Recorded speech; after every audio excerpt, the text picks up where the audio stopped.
हम आप लोगों से ही आशा करते हैं कि 3 लेसन तक हम पढ़ा चुके हैं और वो आपको आ भी गया होगा।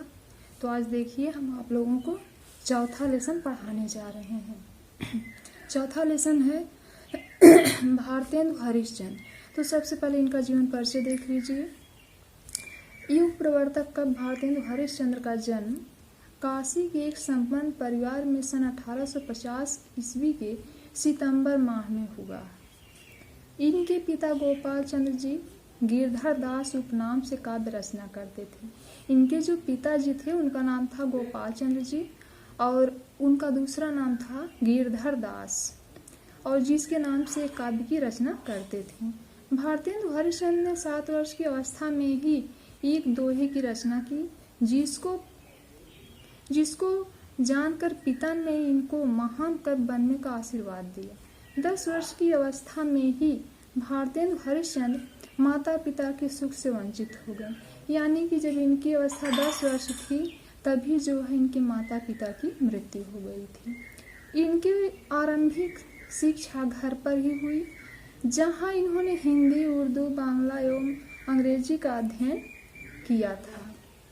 इसके पश्चात क्वींस कॉलेज वाराणसी में प्रवेश लिया, किंतु काव्य रचना में रुचि होने के कारण इनका मन अध्ययन में नहीं लगा और इन्होंने शीघ्र ही कॉलेज छोड़ दिया।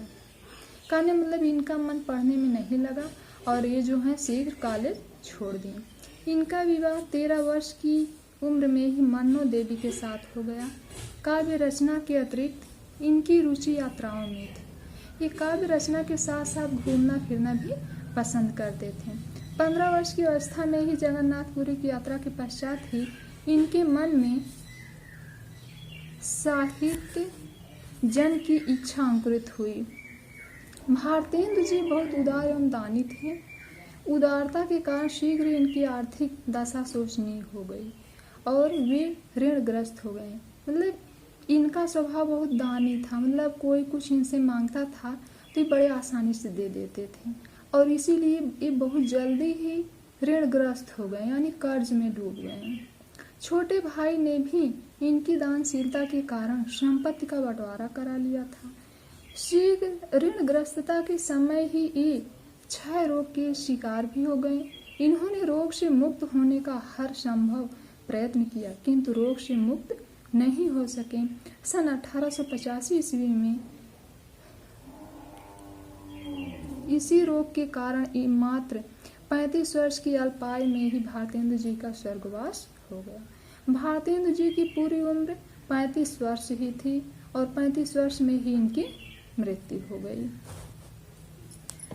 साहित्यिक सेवाएं। भारतेंदु हरिश्चंद्र एक प्रतिभा संपन्न एवं युग प्रवर्तक साहित्यकार थे। अपनी विलक्षण प्रतिभा का परिचय देते हुए इन्होंने हिंदी साहित्य के विकास में अमूल्य योगदान दिया। मतलब हिंदी साहित्य में इन्होंने बहुत महत्वपूर्ण योगदान दिया। मात्र 18 वर्ष की आयु में इन्होंने कई वचन सुधा नामक पत्रिका का संपादन किया। मान लीजिए प्रश्न आ जाता है कवि वचन सुधा किस कवि की पत्रिका है, तो भारतेंदु हरिश्चंद्र जी की है। कुछ वर्षों के उपरांत हरिश्चंद्र मैगजीन का संपादन एवं प्रकाशन भी प्रारंभ कर दिया। इनका विशेष अधिकार था हिंदी साहित्य को समृद्ध बनाने के लिए इन्होंने न केवल स्वयं साहित्य का ही सृजन किया, अपितु अनेक लेखकों को भी इस दिशा में प्रेरित किया।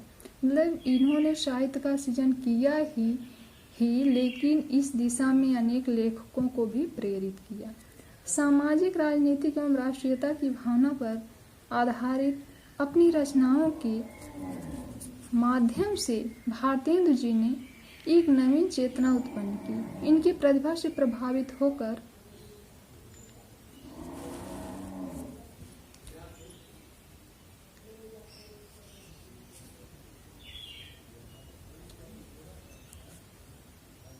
इनकी प्रतिभा का सर्वाधिक विकास हुआ।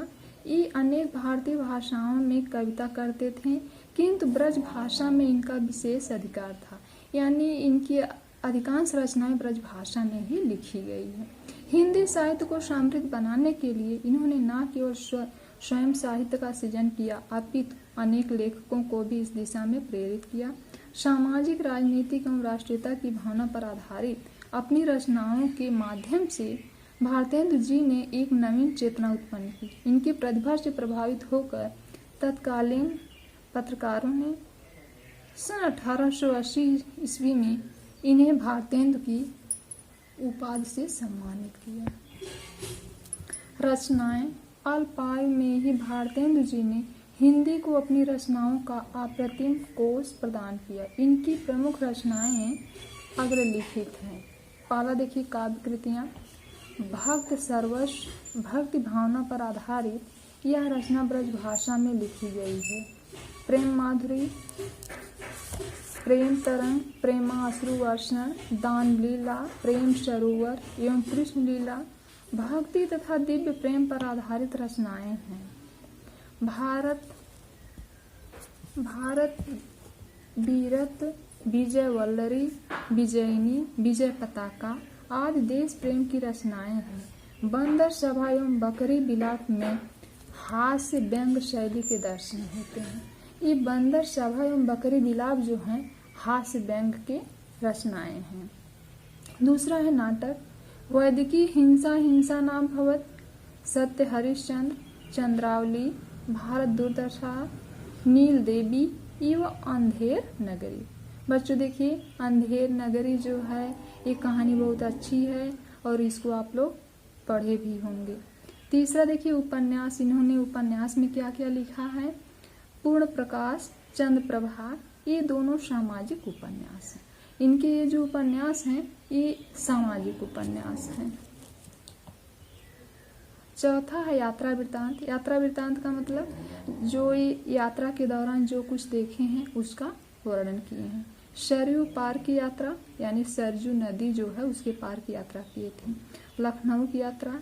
इसके अतिरिक्त जीवनियाँ, इतिहास और पुरातत्व संबंधी रचनाएं भी इनकी प्राप्त हुई है। मतलब कुछ ऐसी भी रचनाएं ये लिखे हैं जिनमें इतिहास और पुरातत्व से संबंधी भी रचनाएं की हैं। मतलब पुरातत्व के भी बारे में इन्होंने लिखे हैं। अगला है भाषा शैली। अब देखिए इनकी भाषा शैली क्या है। भारतेंदु जी का खड़ी बोली एवं ब्रज भाषा दोनों पर ही समान अधिकार था। यानी भारतेंदु जी जो हैं खड़ी बोली में भी लिखे हैं और ब्रज भाषा में भी अपनी रचनाएं लिखे हैं। इन्होंने अपने काव्य के सृजन ब्रज भाषा को ही अपनाया है। यानी जब ये काव्य का निर्माण किए तो उसमें ज़्यादातर जो है ब्रज भाषा का ही प्रयोग किए हैं। साथ ही प्रचलित शब्दों, मुहावरों एवं कहावतों का यथास्थान प्रयोग किया है। इन्होंने मुख्य रूप से मुक्तक शैली का प्रयोग किया है। मतलब ये पूछा जाए कि इन्होंने किस शैली का प्रयोग किया है तो यह मुख्य रूप से जो है मुक्तक शैली का प्रयोग किए हैं। इनके द्वारा प्रयुक्त शैली प्रवाहपूर्ण, सरल, सरस एवं भावपूर्ण है। इनकी जो शैली है वो सरल है, सरस है यानी आनंदयुक्त है, भावपूर्ण है, भाव से भरी हुई है।